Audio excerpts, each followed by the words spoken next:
Christianity और philosophy कभी दोस्त नहीं बन पाते थे। तुम्हारी क्रिश्चियनिटी की कभी दोस्ती नहीं हो पाती थी, फिलॉसफी की दोस्ती नहीं हो पाती थी। तो वहां पे आए तुम्हारे Thomas Aquinas, saint Thomas Aquinas to be precise. उन्होंने क्रिश्चियनिटी और फिलॉसफी की दोस्ती करवा दी इस तरीके से कि वो गॉड का कॉन्सेप्ट, तुम्हारे एक थियोलॉजिकल गॉड, तुम्हारे क्रिश्चियन गॉड का कॉन्सेप्ट एग्जिस्ट कर रहा है, साथ ही साथ दोस्ती हो गई है क्रिश्चियनिटी की फिलॉसफी के साथ। कितना इंटरेस्टिंग था। वो लोग भी उसकी इज्जत कर रहे हैं जो फिलोसफर्स हैं, रैशनल लॉजिकल बीइंग्स हैं, और वो भी इज्जत कर रहे हैं जो प्योरली तुम्हारे रिलीजियस लोग हैं, प्योरली तुम्हारे थियोलॉजिकल पॉइंट ऑफ व्यू से आ रहे हैं। उन दोनों का इन्होंने करवा दिया मिलन, सेंट थॉमस एक्विनास ने। इसी का फायदा इन्होंने सेंट थॉमस एक्विनास ने उठा लिया। भाई अगर तुमको अपनी ही पर्पस नहीं पता, अपनी ही एग्जिस्टेंस नहीं पता, तो लो थोपो, अब थोप रहे हम तुम्हारे ऊपर गॉड का कॉन्सेप्ट, अब लो उसको एक्सेप्ट करना पड़ेगा। यहां इन्होंने मेटाफिजिक्स को मिला दिया तुम्हारी बहुत शातिर तरीके से। मेटाफिजिक्स को इन्होंने घुसेड़ दिया थियोलॉजी में, मेटाफिजिक्स को इन्होंने घुसेड़ दिया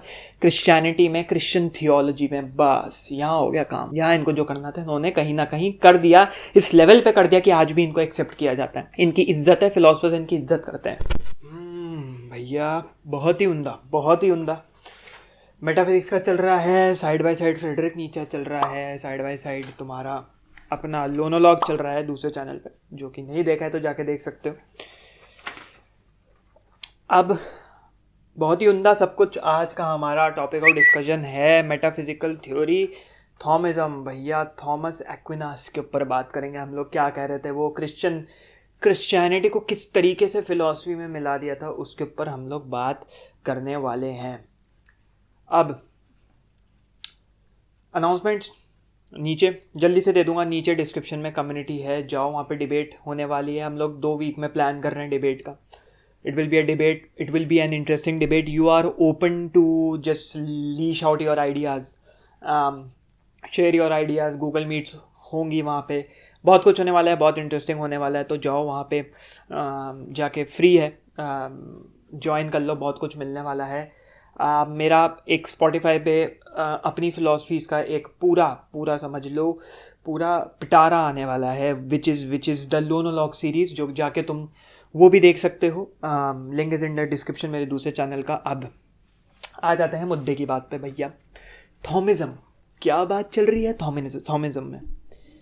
अब क्या था कि क्रिश्चियनिटी और फिलॉसफी कभी दोस्त नहीं बन पाते थे, ठीक है। तुम्हारी क्रिश्चियनिटी की कभी दोस्ती नहीं हो पाती थी, फिलॉसफी की दोस्ती नहीं हो पाती थी। तो वहाँ पे आए तुम्हारे Thomas Aquinas, saint Thomas Aquinas to be precise.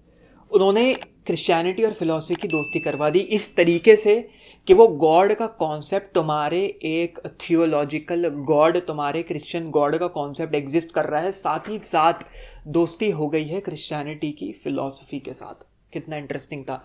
वो लोग भी उसकी इज्जत कर रहे हैं जो फिलोसफर्स हैं, रैशनल लॉजिकल बीइंग्स हैं, और वो भी इज्जत कर रहे हैं जो प्योरली तुम्हारे रिलीजियस लोग हैं, प्योरली तुम्हारे थियोलॉजिकल पॉइंट ऑफ व्यू से आ रहे हैं।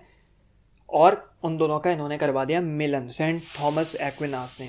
अब यहाँ पे हम लोग स्टार्ट करेंगे तुम्हारे मिडीवियल एरा से, और क्रिश्चियनिटी क्यों, क्रिश्चियनिटी तुम्हारा यहाँ पे देख लेते हैं। क्रिश्चियनिटी तुम्हारा लुक्ड डाउन अपॉन फिलॉसफी, ठीक है। क्यों? क्योंकि भैया philosophy is logical, philosophy rational, और सबसे बड़ी चीज इन दोनों का यूज होके फिलॉसफी स्क्रूटनाइज्ड क्रिश्चियनिटी, इसलिए इन लोगों की दोस्ती नहीं हो पाती थी। अब सेंट थॉमस एक्विनास आए, थॉमिज्म दिया। उन्होंने क्या कहा, क्रिश्चियनिटी फिलॉसफीज के बारे में कहा। उन्होंने क्या किया, क्रिश्चियन फिलॉसफीज देनी शुरू कर दी कि जिससे वो दोनों ग्रुप्स को पकड़ पाए। उस वक्त देखो सीन ऐसा था, थोड़ी सी स्टोरी बता दें। तुम क्रिश्चियनिटी के अगेंस्ट एक शब्द भी निकाल दोगे तो एक लाइन यूज करते हैं, you would be burn to the stake, तुमको जला दिया जाएगा, तुमको एग्जीक्यूट कर दिया जाएगा। इतनी ज़्यादा लिथैलिटी थी क्रिश्चियनिटी की। मतलब क्रिश्चियनिटी मतलब रिलीजियस प्रैक्टिसेस को you can not question religious practices, you can not raise your voice against religious practices. तो वहाँ पे सेंट थॉमस एक्विनास आए कि भैया चलो थोड़ा दोनों तरफ से लोगों को भैया पानी डाला जाए, रिलीजियस लोगों को भी, फिलोसफर्स को भी। अब इन्होंने क्या किया, इन्होंने इनके सिर्फ सेंट थॉमस एक्विनास नहीं थे, और भी बहुत लोग थे। एक थे जॉन डुन्स स्कॉटस, जिनका काम तुम्हारा चल रहा था लेट 13th सेंचुरी में, और थे विलियम ऑफ ओखन। विलियम ऑफ, इनके नाम रटे जा सकते नहीं हैं, और बहुत मुश्किल है इतनी सारी चीज़ें रखना दिमाग में, स्पेलिंग भी देखनी पड़ती है। और इनका काम था first half of the 14th century में, इन दोनों ने भी मिलके क्रिश्चियन फिलॉसफीज पे बहुत ज़्यादा काम किया था। अब यहाँ पे सेंट थॉमस एक्विनास कह क्या रहे थे भैया, इनका कहना क्या था? इनका कहना ये था कि एवरीडे थिंग्स, तुम्हारी एवरीडे थिंग्स, रोज़मर्रा की चीज़ें जो होती हैं वो ऐसे ही एग्जिस्ट नहीं करती, और वो अपनी एग्जिस्टेंस पॉइंट आउट करती हैं किसी बड़ी सुपीरियर चीज़ पे, किसी ऐसी चीज़ पे जो वे बियॉन्ड दिस रियलिटी है, जिसको इनडायरेक्टली वो गॉड कर रहा था। अब देखो, उस वक्त जब तुम फिलॉसफी और क्रिश्चियनिटी को मिलाने की कोशिश कर रहे हो, तुम गॉड नहीं यूज़ कर सकते, क्योंकि गॉड तुम यूज़ करोगे बस अगर तुम किसी एथीस्ट के पास जाओगे कोई फिलोसफिकल थ्योरी लेके, और बहुत अच्छी सी डॉक्ट्रिन, बहुत अच्छी सी थीसिस लिखी है, रिसर्च पेपर लिखा है, और वहाँ तुम गॉड का मेंशन कर दो, उसके कान खड़े हो जाएंगे भाई। उसका वहीं तुम समझ लो एथीस्ट भी बायसेस डेवलप कर लेते हैं कि हम मानेंगे ही नहीं गॉड एग्जिस्ट। तो वो जो लैक ऑफ पर्सपेक्टिव होता है, जो वो आग अंदर में होती है, वहाँ गॉड का शब्द यूज़ नहीं कर रहे थे, वो infinite being, infinite something, infinite, उसका उपयोग कर रहे थे, जो कि हम आगे पढ़ेंगे। जैसे एरिस्टोटलिज्म में, अगर तुमने नहीं देखा है एरिस्टोटलिज्म, प्लेटोनिज्म, इनसे 2 लेक्चर पहले, क्योंकि ये लेक्चर 3 है तो लेक्चर 1 और 2 में जाओ, उसमें एरिस्टोटल बात कर रहे थे द अनमूव्ड मूवर। सब कुछ चेंज होता है, सब कुछ मूव होता है, गॉड एक ऐसी चीज़ है जो मूव नहीं होती, मतलब अगर कोई चीज़ ऐसी एग्जिस्ट करती है दैट इज़ अनमूव्ड मूवर, ठीक है। कॉज एंड इफेक्ट सारे वहीं से निकलते हैं, कॉजालिटी वहीं से आती है। अब इन्होंने कहा जो तुम्हारे ह्यूमंस हैं, हम इंसान ह्यूमंस हैं, they are product of constant change, या फिर दे आर कॉन्स्टेंटली चेंजिंग, ठीक है। और वो चेंज तुम्हारी लाइफ में कुछ अच्छा हो रहा है, तुम्हें प्रमोशन मिला, तुमको मार्क्स अच्छे आए, वो तुम्हारी वजह से नहीं है। वो चेंज तुम्हारे एफर्ट्स पे डिपेंड नहीं करता, वो किसी और चीज़ पे डिपेंड करता है। और अगर तुम ये कहो नहीं वो तो मेरे ऊपर डिपेंड करता है, मेरी मेहनत पे डिपेंड करता है, तो उसमें भी ये कह रहे हैं नहीं, वो तुम्हारे ऊपर डिपेंड नहीं करता है कहीं ना कहीं। मतलब कहीं ना कहीं सेंट थॉमस एक्विनास गॉड का कॉन्सेप्ट घुसेड़ना चाह रहे थे कि तुम कुछ कहो नहीं कहो, तुम्हारे रियलिटी में कोई ऐसी चीज़ है जो तुम्हारे हाथ में नहीं है लेकिन तुमको मिल रही है, जिसको लोग लक कह देते हैं। बाद में जॉन पॉल सार्त्रे और एग्जिस्टेंशलिज्म में बैड फेथ कह के तुम्हारे फ्रेडरिक नीचे, इन लोगों ने उसको अलग निकाला। भाई ये होता है बैड फेथ कि तुमने हर चीज़ उठा के उसकी वजह से हुआ होगा, उसकी वजह से हुआ होगा, उठा के डाल दे, चाहे अच्छा हो चाहे बुरा हो। फिर इन्होंने कहा no object in this familiar world. देखो हमेशा से यह ध्यान, यहाँ पे एक एक शब्द पे ध्यान देना, फेमिलियर वर्ल्ड, सिर्फ ऐसा वर्ल्ड नहीं, इससे पता लगता है कि किसी आफ्टर लाइफ के बारे में भी बात हो रही होगी कहीं ना कहीं, क्योंकि ये फेमिलियर वर्ल्ड के बारे में बात कर रहे हैं, जिस वर्ल्ड के बारे में अभी हम जानते हैं, अभी हमको प्रेजेंट मोमेंट में पता है। इस फेमिलियर वर्ल्ड में, इस दुनिया में जो भी चीज़ है, ऑब्जेक्ट है, जो भी तुम्हारी एंटिटी है, it cannot account for its own ESSE, ठीक है।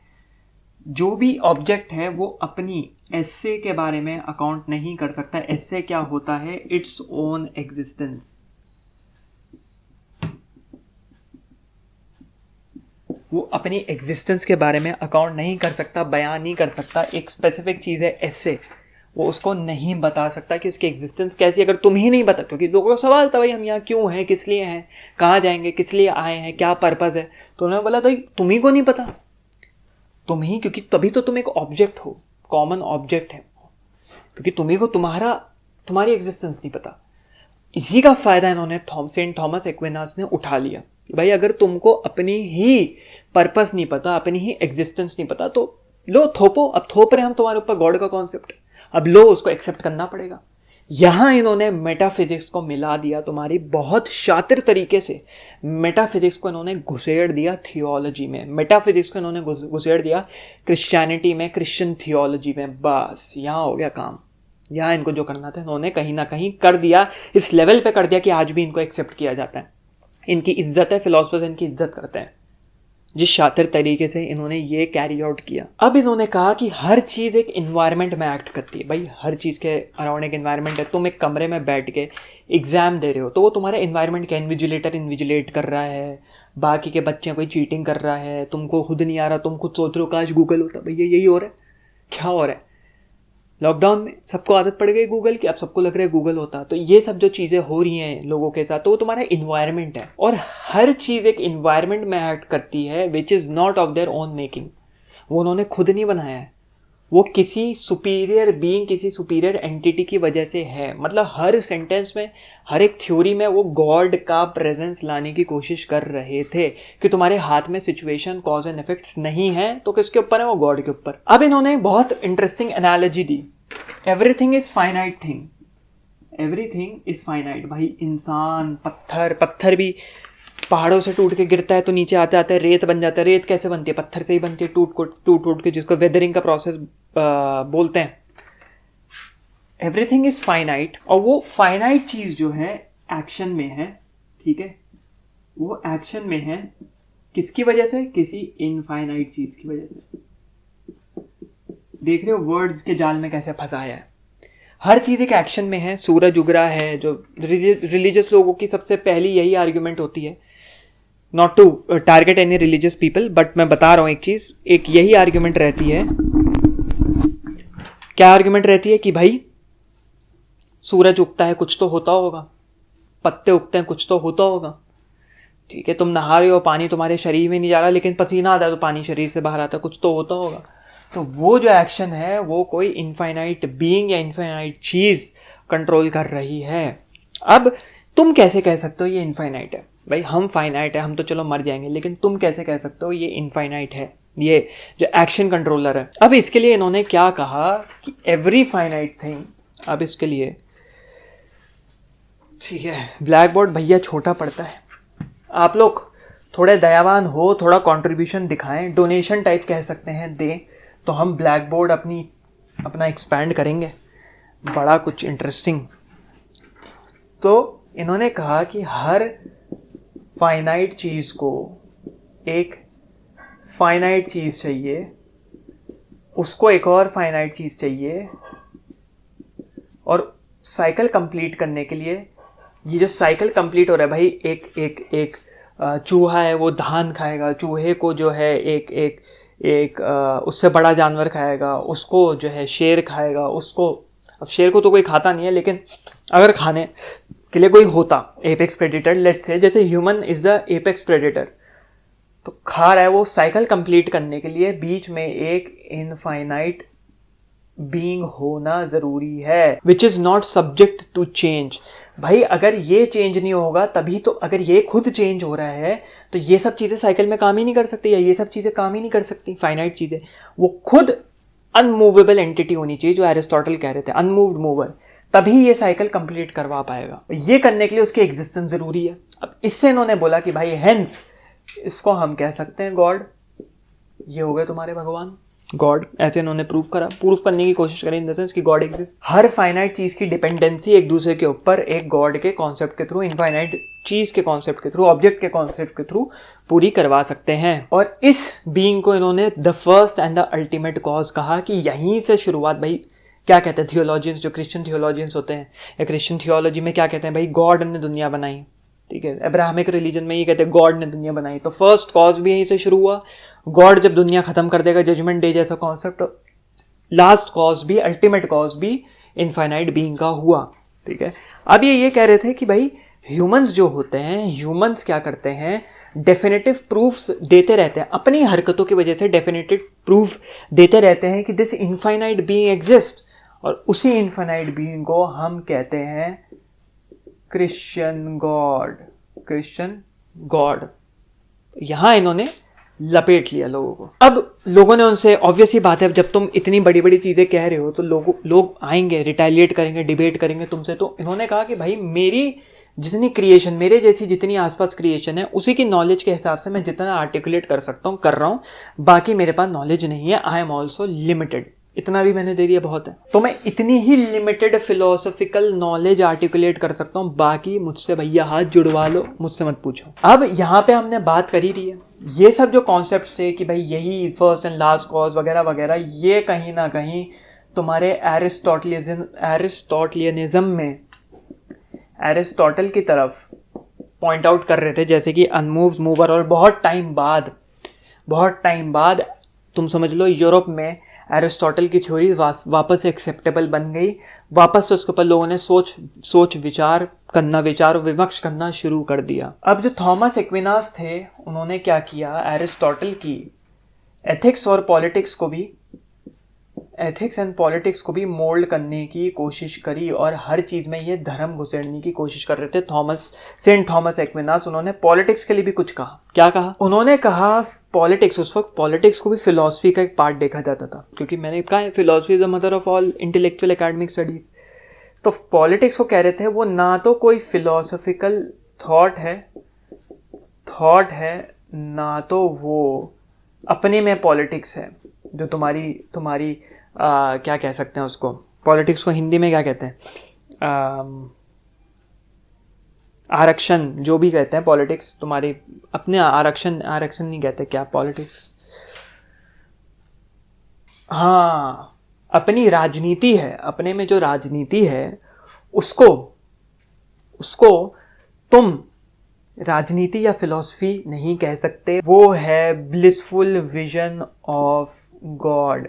उसको भी गॉड से रिलेट कर दिया भैया, ट्विस्ट कर दिया एरिस्टोटल को कहने के लिए, that is the blissful vision of God. अब ये थॉमिज्म तुम देख सकते हो कैसे एरिस्टोटल के आइडियाज लेने की कोशिश करे थॉमिज्म ने। बड़ा छोटा सा टॉपिक था, बट काफ़ी योगदान था, काफ़ी ज़्यादा इंस्पिरेशनल थे ये। अभी भी आज भी काफ़ी रिस्पेक्ट है इनकी, काफ़ी फिलोसफर्स इनकी रिस्पेक्ट करते हैं मॉडर्न एज में भी। और बहुत थ्योरीज मर गई, बहुत मेटाफिजिकल थ्योरीज आई थी, लेकिन जो हम 4-5 पढ़ रहे हैं वही हैं जो जिंदा रह गई, जिसमें से एक थॉमिज्म थी।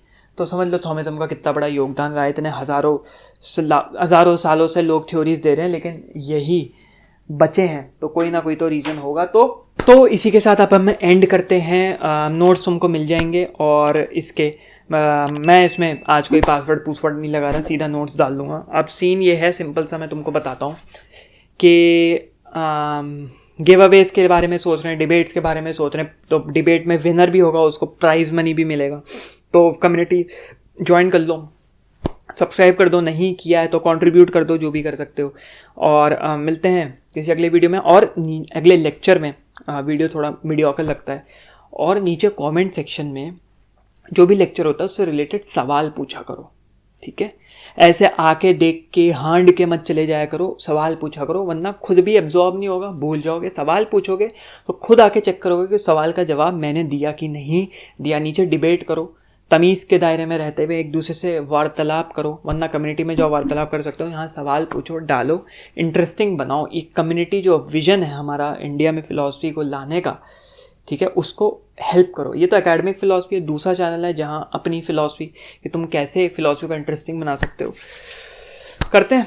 अब क्या करोगे भाई, जो हमेशा हम कहते हैं, काम पे लग जाओगे। चलो भैया कट लो।